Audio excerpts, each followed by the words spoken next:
Gatchel, ominous. Don't call it a comeback. Took a deflection off the plate, but Rudy Gatchel has had his say. This is the stop of dreams for Heart.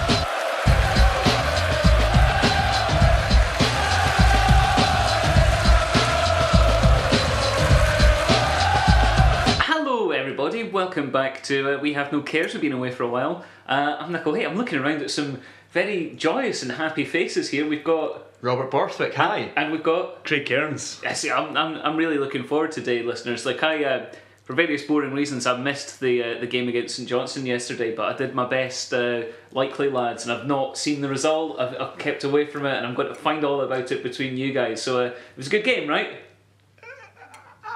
Remember Gary Locke? Who? No. Well, that's going to be a fun thing to get to, but we've got a couple of fixtures to get to first before we move on to what I'm sure was a fantastic victory and a great performance against St Johnstone. Yeah. Gary Locke was there. Yeah. Gary Locke, remember him? No, that's not ringing a bell. Not cool. No.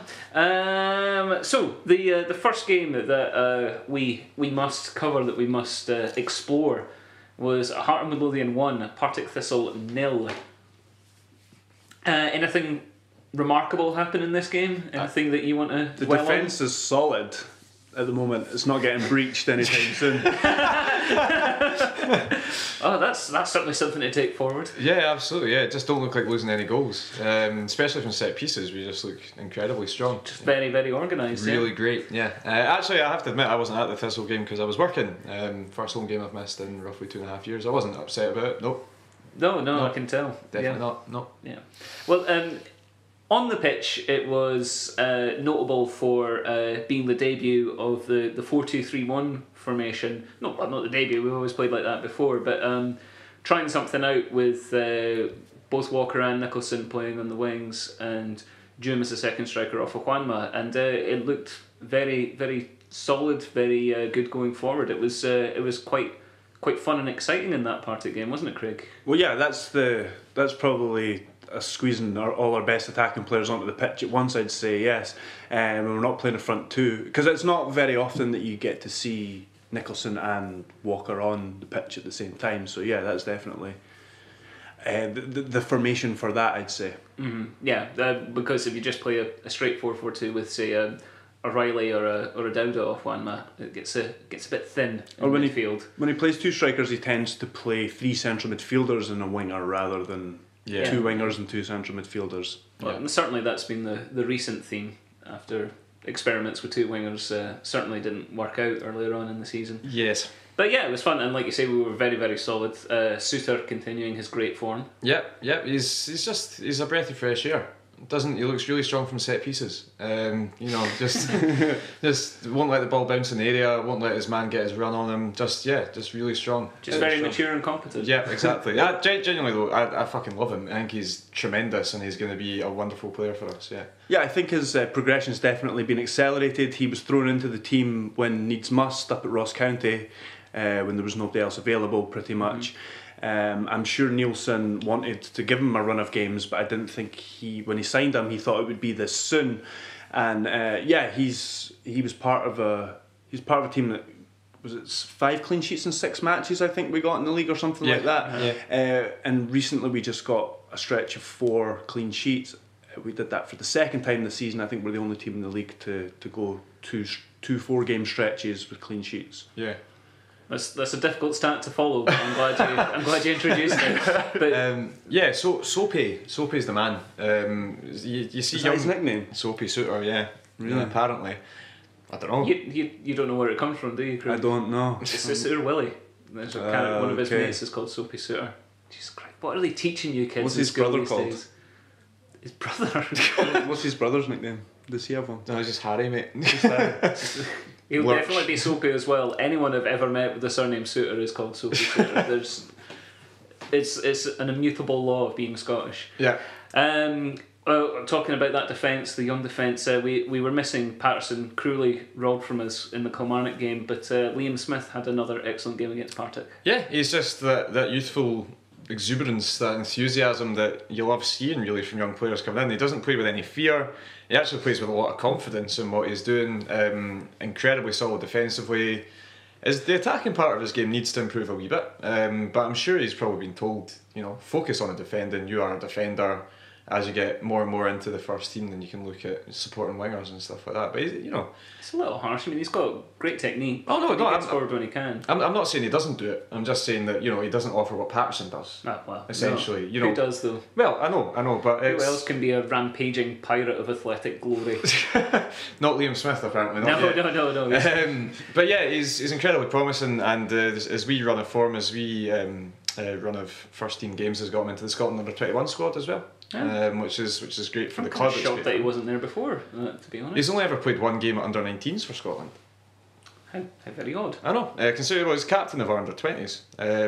But yeah, he looks like a very good player, and it's made me feel a lot better about when Patterson does inevitably leave, because it looks like we've got a guy who's ready to just come in at first team level and do a job, not just do a job but play well. And similar to Suter, just looks very calm and he doesn't look nervous at all back there.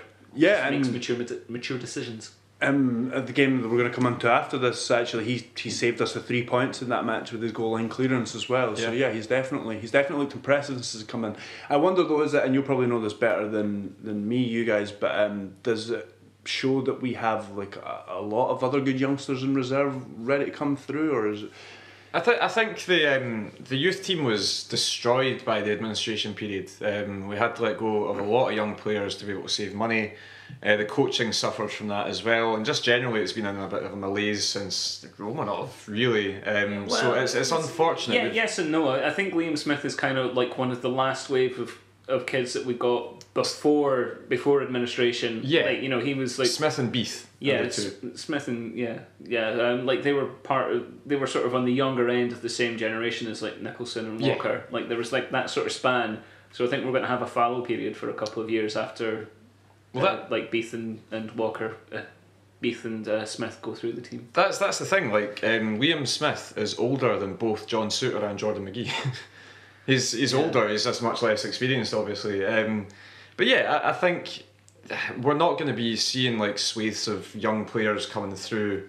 We're going to be drip fed maybe one, maybe two per season until we can properly get the Rickerton Academy up and running again. Because we've had to like sign young players like Russell McLean from Alaba and all that kind of stuff. So yeah, it's not a sign that we've got like an army of youngsters ready to come in and take us by storm. But kind of coincidence that we needed a full back and kind of had a good one. And just as well, we don't need a left back because we do not have one in any youth squad. Yeah, that's why we tried to sign that Sean Mackey guy, but he ended up going to Hibs. Cunt. Well, the one we're playing just now isn't a left back. I mean, he's doing a decent job, but McGee's not a left back either. So yeah. To be fair, I think Liam Smith's probably a better left back than Jordan McGee is, but Smith's sort of two-footed and can play both full-back positions, but I think because he's just coming at the first team, we thought stick him at right back, play him where he's preferred. Yeah, good player though, like him a lot. But yeah, defending is all work. He's very wiry. There was something else to touch on from the Partick game, a piece of absolute fucking nonsense and ridiculous. I mean, it's almost been forgotten now, I think, but some group of fucking rockets decided to pay for a plane to say that to protest Robbie Nielsen, and like I don't think I've ever heard 17,000 people simultaneously go what? I've got a little bit of juicy gossip from that. The guy who supposedly was part of the group that organised it, and certainly part of the hashtag Poodle Must Walk group, Dean Owens, activated his season ticket card for the first time this season, since the start of the season, and apparently left after the plane left. So he basically came in to watch the plane and then left. The guy's not a Hearts fan. These guys aren't Hearts fans. They're arseholes who are upset with the club, not with Robbie Nielsen, and they want to protest in any way possible that will make them seem important, big, and get them spoken about. They're just pricks. Quite. I don't think we could possibly summarise it any better than that. No, you can't. Cool. Well, moving on then. Oh no. I just wanted to say, if you're right that they're annoyed with the club and they're maybe annoyed with the people running the club, then it's if that's true, then that's a bizarre way to channel that anger or to Yeah. to criticise, because they're basically criticising a manager who, and I'm stealing this stat from SPFL stats, but I think Nielsen he's got the most amount of the most amount of Most amount of stats. Most amount of stats. Volume of stats. More stats than So anyone many else. numbers. What more can you want from a manager? Is it more points than any other newly promoted team or something like that at Yeah. this stage? Yeah. Or more points than any other... Oh, okay, there's some back. I can believe that. I There's- fucked it. I mean, well, it's I difficult. stole a stat and I fucked it. He's the fastest ever Hearts manager to reach 50 wins.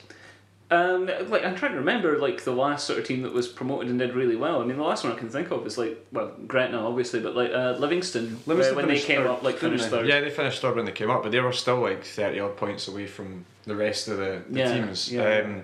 It is nonsense, and it is, as I say, it's not. They don't care about Nielsen. They're saying, oh, he has to apologise for the Derby performances. Fuck off. Fuck off. You lose games in football. You don't apologise for every single one. It fucking happens. It's not like they were disgraceful, they were bad, but it wasn't like, eye bleeding. It wasn't like, Jamie Walker was flitting up the wing yawning. Aye, they were atrocious. The games are absolutely woeful. But it's not as if he's basically gone home and laughed about it and just gone, ha, I'm not going to apologise for this. Like, it's Robbie complete. Nielsen standing on the touchline lighting a cigar with a £50 note. Yeah, it's complete shite, and it's guys who are trying to channel their own rage in a bizarre way, and they've basically just wasted £1,000. So well done, guys. It's something that Nielsen needs to address. He does have a poor... I mean, results-wise, the derbies... Oh, they're they've been not awful. terrible, but the last two obviously stand out because of the most recent. But I mean, last season we kind of shared results, a win each and a draw. Or two Well, draws. I think to be I don't think absolutely they slightly fair, outperformed us in them. So being absolutely devil's advocate though, it's been a trend from us being like quite a bit better than Hibs in the first derby of last season, all the way down. Like Yeah. it's been a line where like it looks like Stubbs has figured us out and we've not figured them out. But to take that in isolation and say that Nielsen is rubbish just because of these derby matches, I think's a little bit silly. It's just very short-sighted from the point. Like if there are people who are genuinely wanting Robbie Nielsen to go in the strength of derbies, like every team, every side ever will have like their own bogey team. It's really, really unfortunate that ours is Hibs at the moment. Yeah. But that's all it is. No one has said they are happy with the way Hearts have displayed themselves in derbies, because they haven't been good. Even the one we won 2-1, we didn't play that well. Mm-hmm. We basically got to the 70th minute and then Nicholson screamed one in from like 30 odd yards. Then they went down to 10 men and then we dominated. The Ozturk one, we didn't play well and we rescued it right at the end. So. No one's saying we've played well in derbies, but if you want a manager to leave purely for his derby record, then you are an arsehole, not a football fan, essentially. Yeah, I mean, I'd happily lose to Hibs 4 times next season if it meant we won the league. Yes, yeah, exactly. But it's done, it's gone. Fuck them. Yeah. Okay. So the next game after that was away at Dundee, which was quite good. Yeah. The finishing wasn't. That's top punditry there. I mean, I was in Madrid, smashed out my mind, and I was sort of looking through the like Twitter updates, and it just seemed to be chance after chance after chance, and I was sort of saying it to all the guys I was with, that we weren't putting them away, and then it was the one chance pretty much that we had in the second half that we scored. But from everyone I've heard that was there, it's basically said, that's been the best away performance this season. I mean, we were used to going away from home last season and winning a lot. Our away form this year has been pretty atrocious, to be honest. So yeah, it was sounded very, very positive. Doom playing well, Cowie had a great game apparently, Jamie Walker scoring again, Juanma leading the line for the first time in quite a while effectively, so yeah, all very positive.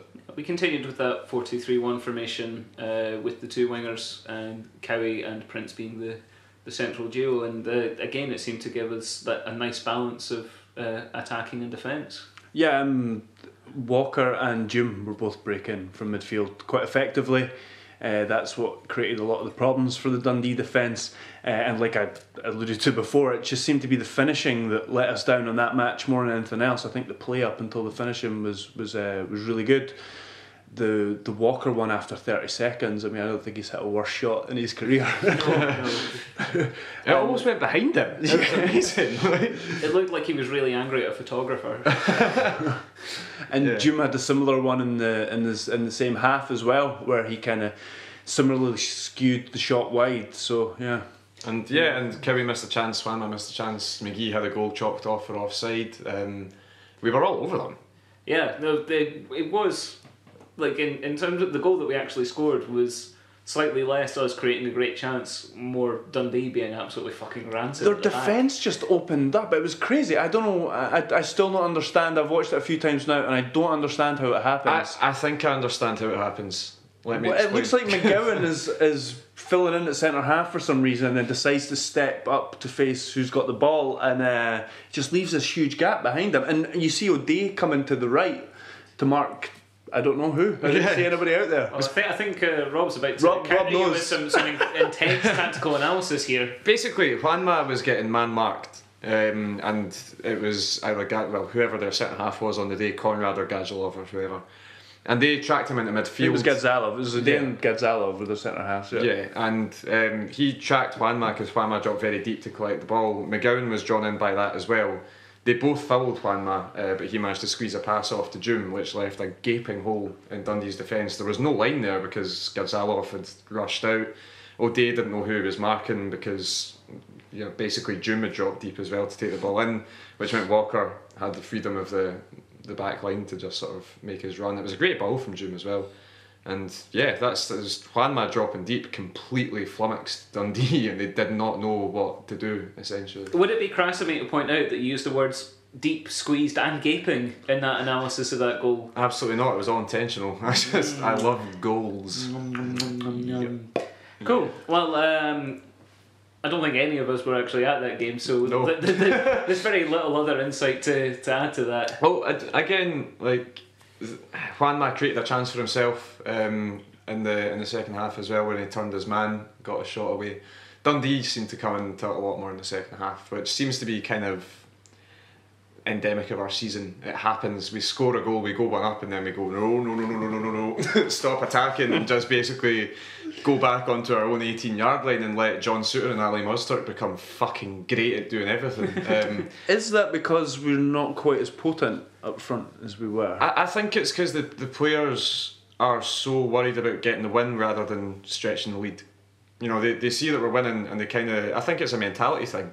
It happened against Hibs, and it essentially cost us the tie. I think it's one of those things that it's kind of a mentality that you do want for teams, because we're not so great that we can be absolutely, sure of blowing teams away every time we play. Yeah. Mm. So perhaps being saying a bit So's calmer. Perhaps being a bit calmer, perhaps sort of passing things through. That's kind of the mentality that we want. But there are times where it's counterproductive. Yeah, absolutely. I mean, it seems as if we're clinging on to games that should be out of sight more often than not. But it's still a young team in more senses than just age. This is a team that Robbie Nielsen's built essentially at the start of this season. He's brought new guys in January as well. It's a young team that are gelling together. The fact they've got so many good positive results recently is incredible. And the fact that we are where we are in the league as well. It should not be overlooked. Yeah, we've not been blowing teams away like we did last season, but if that means that we sit back and defend and rely on our defence, which I think is a good thing, then that's absolutely fine. Blowing, eh? But I think your point about our sort of relative lack of potency up front isn't it is something to take a wee look at, because for all that we've enjoyed Walker since he came back being really quite special further forward, we haven't really come up with the best way to get the best out of our strikers, especially as you say after So's left. I miss So. I miss him so much. He was fucking brilliant. He was really very good, yeah. It looked like we had something with So and Riley as a partner. Since So's gone, Riley's had much less of a look in, and Dowda's flattered to deceive but not really provided much. But that brings us on nicely to the St Johnstone game, because I understand we started in a 4-4-2, and it was Dowda up front with Wanma. So let me in, guys. Let me know how many goals did he score? It's actually a little bit worrying. You say that, it's a little bit worrying Wanma's lack of goals as well. It's amazing he's got 9 goals this season, and one of them has been since November. Yeah, he scored a lot at the start of the season, and he's struggling a bit at the moment. I think with I know he Wanma, played well. He's not an incredibly sophisticated striker, so I think other teams have kind of figured him out. But like his strength in the Partick and Dundee games, especially, was his hold-up play. I was just going to say, the Dundee game, I know he played very well and he facilitated a lot of our attacking play, but his lack of goals, especially when you lose someone like So. We didn't win, Nickel, we didn't. No. We didn't? What? No, we got fucking hosed 3-0. I beg your pardon? That seems true. inconceivable. It's true. Well, I blame Robbie Nielsen. Give me the number for that plane. Yeah. No style, no bottle, no cares. It was fucking shite. Don Cowie, we started with a diamond. Right. Don Cowie at the tip of said diamond, Boabin on the left. Joom on the left. Walker on the playing right. deep midfield. Walker on the right, and Kitchen playing deep midfield. And then Cowie got injured, Boabin came on. I don't even think the players know what happened after that. It all went to shit. It was one of a couple of changes. Nicholson's been off the boil, which is fair enough. Dowda deserves another chance, fair enough. Ozturk injured, so in came Blasi as captain as well. The other change being Kitchen in for Boabin. It started with a diamond, didn't work from the start, and basically never worked for 90 minutes. It is, quite honestly, the worst I've seen us play under Robbie Nielsen, which is why I kept mentioning Gary Locke, because it was like watching a Gary Locke team. No organisation, no desire really in the midfield, toothless up front. Juanma did his best, he held it up, he won a lot of headers, but when you've not got the players running off you to really make a difference, then it's all for nothing. Well, that's what Juanma has been doing the last couple of games. Now, I'm sure the listeners want us to get on to describing the goals and what went wrong there, but like I said, I wasn't at the game yesterday, so you kind of fascinated me by telling me we're in a diamond with Cowie playing in the number 10, which seems very odd to me, considering like both Joom and Walker have played there recently and been good, and Cowie's strengths really aren't incisive passing from open play. From what I've seen, it was a bit flatter than that. I think Cowie was the one of the central players that was... I mean, Kitchen obviously sat in front of defence, that seems to be his game. Yeah. Cowie was the one that would break forward of those two, but without the ball, we were more... I thought we were more of a flat four. It was just like I say, when we broke forward, Cowie was the one that kind of went, and I think that, I don't know, maybe it was just too many changes from the week before. I think when the midfield dominated the week before, he's maybe changed it a bit too much there. I think the personnel changes are fair enough, but the shape change was a strange one, basically. I just think when Boabin's been playing so well, I mean... I think he wasn't fully fit. Is that right? He was kind of thrown in. Essentially, I think he's resting players for the Celtic game. Ozturk probably was just about fit enough to play, but again, they didn't want to risk him. Boabin was the same. Boabin's played a lot of football as well. He's been injured a few times this season. So just thinking aloud as well, like a home game at St Johnstone, like on paper, that feels like a time to try and give Dowda minutes and try and get him going. Yeah. But I'm guessing he didn't get going? Not really, no. Again, he did... Came off at half-time. Yeah, he did that thing That's where... not a good sign. No. he did that thing where... That happened to Jumon against Motherwell, and that was more or less the end of his Yeah, I mean, like, essentially, he did that thing where he dropped deep and he had nice touches with his back to goal. So he'd take it in, he'd hold it up, he'd play it into the midfield. That's not his game. His game is running in behind. Yeah. And we just, like, I feel sorry for him. Yeah, he's flattered to deceive and he's not been great, but he's not getting the service that makes him a good striker. I would hope by now that he should have that. I kind of feel like he's so different from the strikers that we've had over the last couple of years. Like, the team would actually need to learn how to play with him. Yeah. And we obviously just don't have time to do that in the middle of a season for a striker that's not going to be here in 2 months. Basically, yeah. It is a shame. I do feel sorry for him. He's not a Riley. He's not going to run all day long. He's not a Juanma. He's not going to hold it up the whole time. He runs off the shoulder of the last defender, and that's where you see him at his best, because he's got that striker's instinct. He's got that touch. He can take it first time, or he can take it past the man and then finish it. We've seen that in the goals that he's scored. But unless he gets that service, he's not going to do well for us, and he's not getting that service. So unfortunately, I don't think he's going to do well for us. Yeah, I mean, I just kind of want to bring this up because I can feel like this thought occurring in the minds of the listeners. Like Zayfouk only turned up for a end of the season loan last year and slotted right in. Mm-hmm. But Zayfouk's game is so much simpler. He's just a really big guy. Yeah. And Hit it into his tits and he'll control it, basically. Yeah. At a lower level as well. He's playing against Precisely. weaker opposition. Yeah, and I'd say probably all round he is a better striker as well, to be honest with you, than Dowda. See, I don't know, this might be me being a bit too forgiving of a more technical player, but I kind of feel, like... Zayfouk's okay computer, Dowda's kid A. There's more going on there, but you need to work at it a bit harder to get the rewards. What a fucking analogy that was, Jesus Christ. I see what you mean, and Dowda's on a hiding to nothing because the fans are pretty much against him now. And you know that Hearts fans, when they're against someone that takes They can them be a lot, quite unforgiving, yeah. incredibly unforgiving. There was guys who'd written off Cowie after like 45 minutes and stuff like that, and they're still only coming round to the fact that he's actually quite good. Yeah. So it is going to happen, but I think I said it on Twitter yesterday. I've been saying it to a lot of people.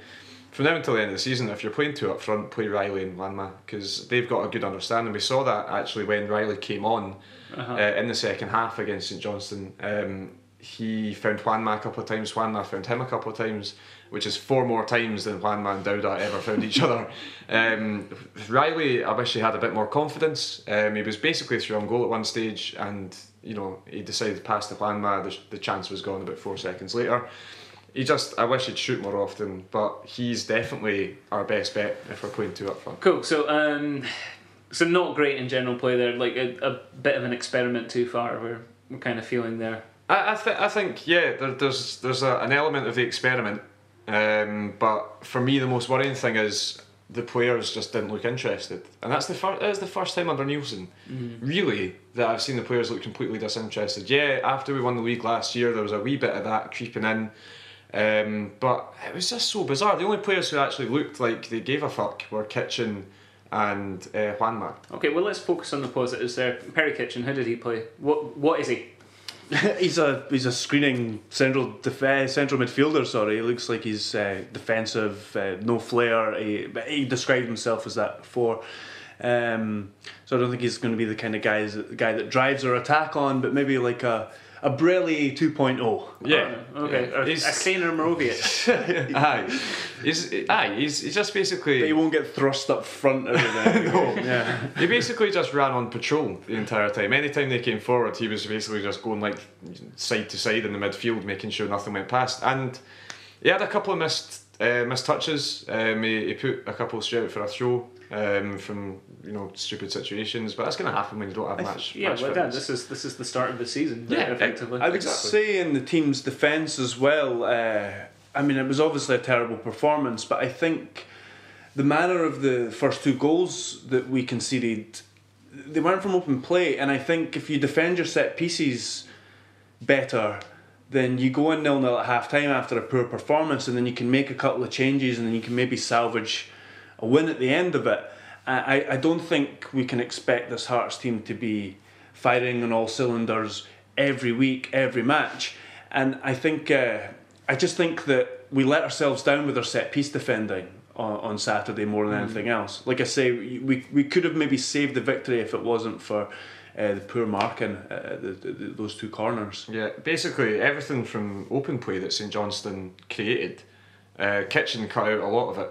I thought he was impressive. Not set header or like good, but he was good. He was fine. But yeah.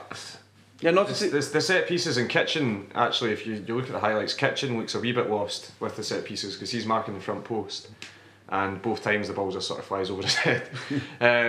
But yeah, it was we fucked ourselves in the first 10 minutes by the inability to even move during a corner. Everyone was static. It was awful. Well, the first goal, there's a couple of players racing across to attack a ball that goes over their heads and leaves Suter kind of marooned between a couple of players. He should do something, but he looks like rabbit in the headlights, like he's on his heels to mark. Yeah, I think for the two of them, he's on his heels and he doesn't follow his man. He doesn't expect the. I mean, it's not quite the second ball because nobody else touches it, but it's kind of like the second phase because the first ball's been missed. The annoying thing is that both of them, the ball bounces before Davidson puts it in. I think that's the most annoying thing, and there's nobody blocking Davidson, or there's nobody challenging him for those balls. I think that's the annoying thing about it. Yeah, it's a lack of awareness as much as it's a lack of organisation. Yeah. Is it fair to put that all down to Öztürk not being there, that we just didn't have that sort of communicator? I think so. To be honest with you, he's so good. You watch him. People have sort of picked up on it and said, "Oh, Öztürk's not the sort of guy that will G you up and stuff like that."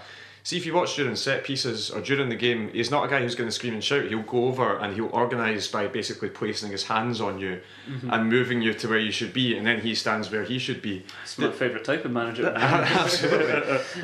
He's great at that, and I think yesterday showed just how important he is for this team, and it showed just why he is our captain as well. He's also very mature for his age. I have to keep reminding myself about how young he is, and he's 23, he just turned 23 not so long ago. It's disgraceful. Yes. But yeah, we missed him a lot.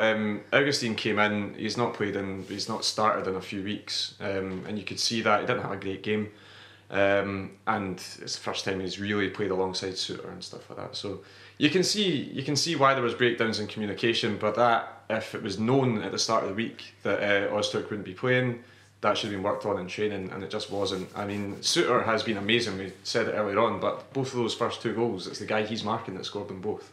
Yeah. And they're exactly the same goal. More or less. Exactly the same. So it's a wee bit worrying, but I think this game can be... We've been so good... No, not so good. We've had such good results this season, this can go down as a blip rather than a worry, essentially. Yeah, I mean, like, even...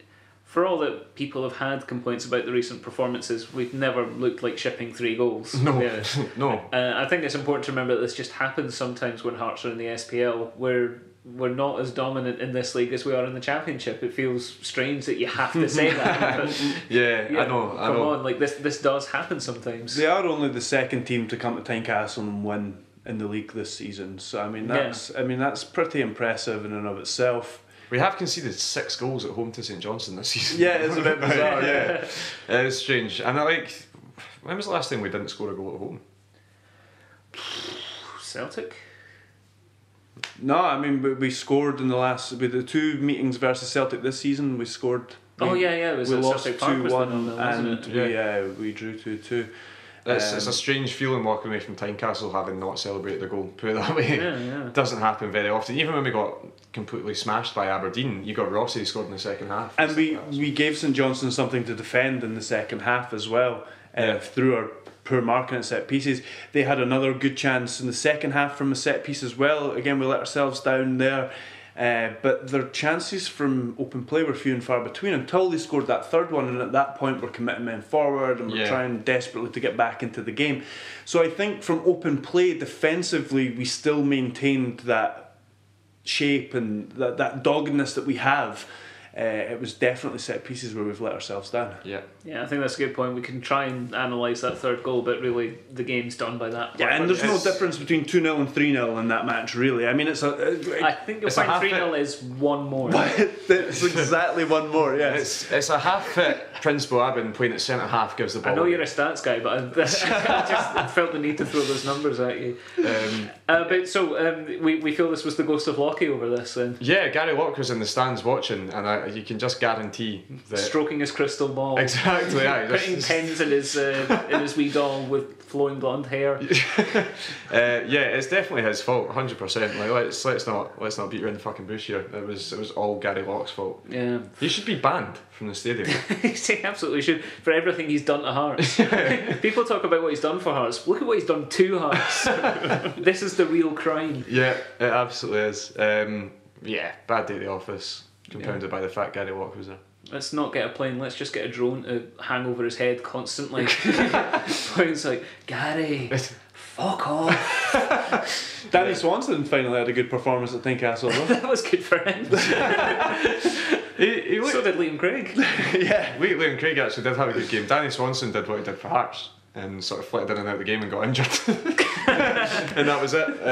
He didn't get booed or anything like that, which I was surprised at, but I think That that's a annoys good me thing. when that happens. That happened to when it's totally uncalled for. It happened to John Suter up at Tannadice recently Aye. when he came on as a sub and they booed him.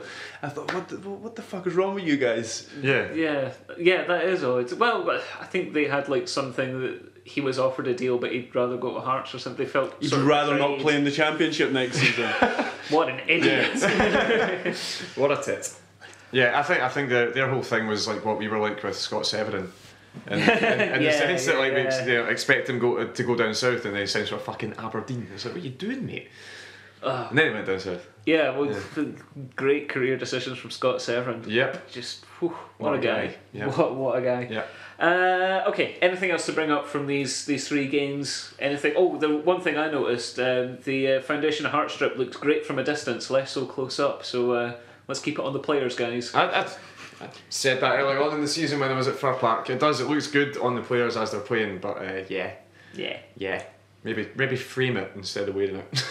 I think keep it on your furthest away wall. Yes. Keep it on the neighbour's wall and just look at it through the window. Yeah. It's weird that they used it against a strip that was, I don't know, couldn't have been much closer to it as well. Aye. Yeah, For all the teams that they could have used it against, they used it against Thistle's away strip. And Well, possibly there could have been a bit more communication there and sort of told Yeah. Thistle that you can wear your home strip for this one. Aye. Who knows? I know. Yep. Well, okay, well, great. I'm glad that important analysis got dealt with. Great.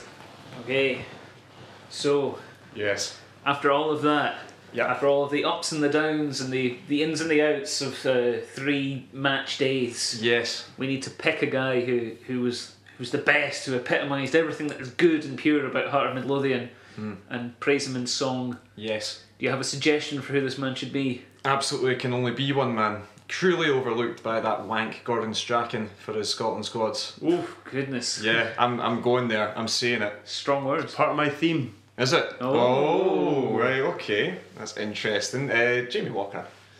Part of your theme, that would suggest that we've written these songs before we've announced and decided who it is. I've just got a whole songbook of Right. for every Hearts player. Yeah. Yeah. Nice. Okay, Don't great. spoil the illusion. I've got 2 for this guy. Cool. Both in the same theme. He's worth it. He's worth it. Cool. Right. Well, you're champing at the bit. Let's I'm not. let's give it to us. Which one are you going to go for, though? I know. That's the thing. The rap or the Nancy Sinatra number. The rap. It's got to be the rap. Why did you even ask? Nancy Sinatra rapping. Okay. King Strachan, bitch, what's wrong with Jimmy Walker? Now he's in the team, got the Hearts fan talking. King Strachan, everybody want to cut the legs off him. Hearts, now making no losses. That's probably the whitest rap. I was going to say, and when will you begin this rap? Hearts now making no losses. To be fair, I wrote that in the time that Robert walked back into the room. Do you want to hear the other one I had? Yes. Yeah, go for it. Redeem yourself. You can't get... Are you going to edit out the first one? No. You can't get into the Scotland squad. Dum, dum, dum, dum, dum. Even though they picked 2 whole fucking squads. Dum, dum, dum, dum, dum, dum. We don't know if you'll stay around. Dum, dum, dum, dum, dum, dum. Your talents mean one day we'll trade you for pounds. Your name is Jamie Walker and you link well with Jim. One of these days a club is gonna walk away with you. Dum, dum, dum, dum, dum. That was really That good. is much better. Never, ever, ever rap again. You asked me to. You presented the option. Yeah. Don't try and deflect this. The rap was terrible. The Nancy Sinatra was good. Thanks. Stay in your lane. Robert, do you want to jump in now or shall I? Yeah, fuck it. I'll go. Okay. Jesus. Okay. Buddy, here's a boy, make a big noise, playing really great. He could play for Milan one day. You got egg on your face, you big disgrace. Flying your banner off the back of our plane. Singing, Jamie Walker is good, is good. Jamie Walker is good. There you go.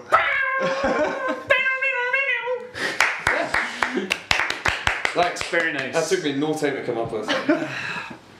Cool. Alright, well, I've got to follow that. Okay. Here comes Sir Jamie doing tricks and flicks, turning that fool back into jelly. Here comes Sir Jamie saying, I've got tackers, pulling off a nutmeg, passing to Riley. He got the passing, he got the movement. Oh yeah, the boy can play. Taps in and fucking rakers, making those defenders cry all day. I'll sing the songs about the goals he's scoring. I'll sing it loud for the rest of my life. Cause Jamie Walk. Yeah, Jamie Walker's nice. Yeah, Jamie Walker's nice. Nice. Yeah.